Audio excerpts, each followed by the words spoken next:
by now, I don't even think I have to introduce what I'm doing. I'm here with my W123, and I've got a problem. Let me show you. I put the key in, turn it to the run position, my wipers run.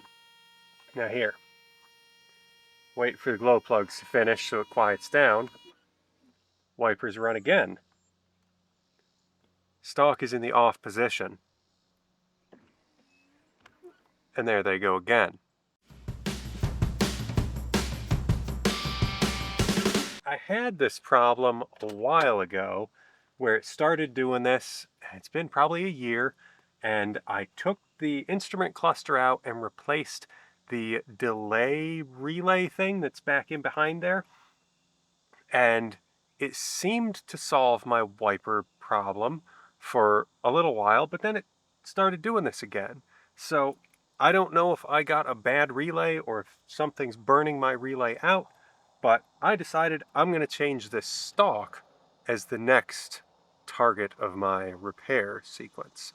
So for a little background, there's basically three components that I'm aware of that could cause this: the stalk, the relay, and the actual wiper motor has some form of like a park switch, so that if it thinks it's not in the parked position all the way down, it will run until it sees that park switch close. So it's possible I've got a problem with my motor, and this is just a wild goose chase. But regardless, I've got a new stalk, which will look nice because this one's getting kind of faded and worn out. You know, 40 years of driving, 227,000 miles, has a tendency to wear that stuff out. So let's get this thing off. You need to remove the kick panel to access the plug. Ignore my household light switch here. That's for another thing that we'll get to eventually after I've got more details on how it works, and if it's something that I want to stick to and say this is a good idea or not. If it is a good idea, I'll move the switch somewhere else and make it look a little prettier, but for now that is what it is. So we need to remove our kick panel, and then there's this little rubber surround around here, and I think this will just come all the way off. If you just pull it, it just spreads apart, clips on. So we need to get to these two screws here and here, and not these ones back here. These two we don't need to worry about. Just these two Phillips ones up here.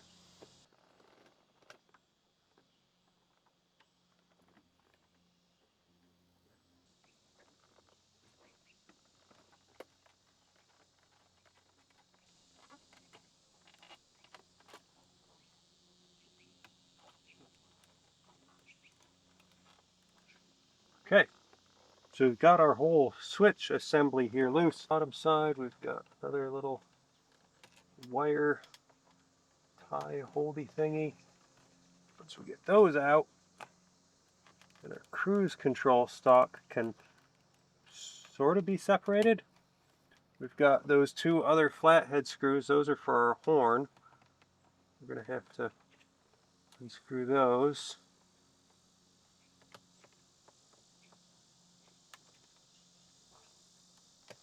There we go. Okay, so now all we've got left is to get this kind of separated here.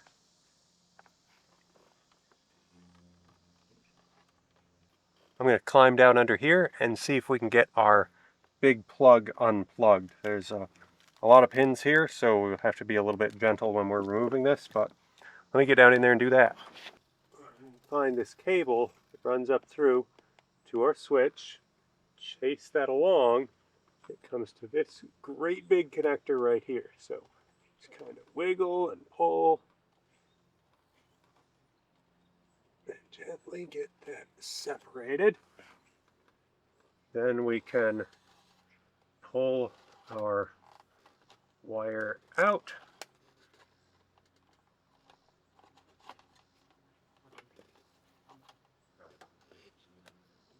Just like that. And there we have our old turn signal wiper headlight stalk removed. So I'm going to take this and just snake it right back through the same direction.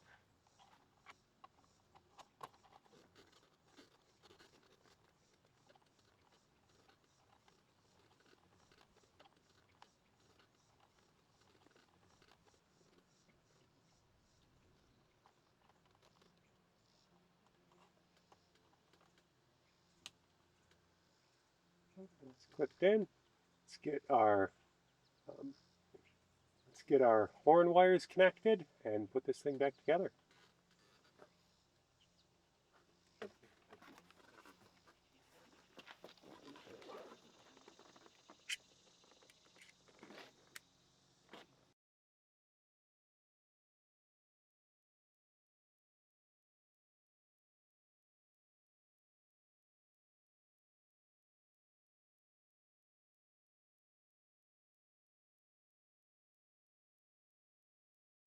Now we can put our rubber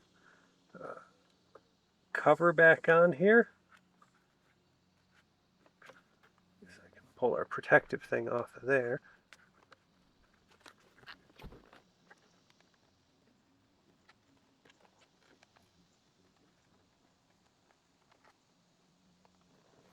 Feel like that's supposed to like clip in a little more officially, but just for testing purposes, I'm going to plug in our plug and switch the key on and see if we're still getting random wiper swipes.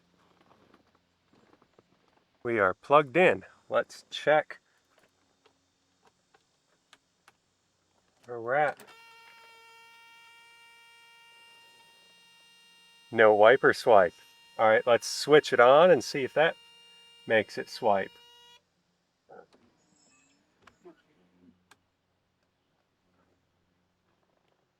Look at that. Changed out our stock. I'm not getting swipes anymore. I bet the switch in the old one was failing a little bit. Maybe it has a little corrosion internally on the switch or something. But either way, I'm going to see if I can get this rubber thing to clip back in 100%. But that pretty much tells you everything you need to know about how to change your combination switch on your W123 Mercedes. Thanks for watching.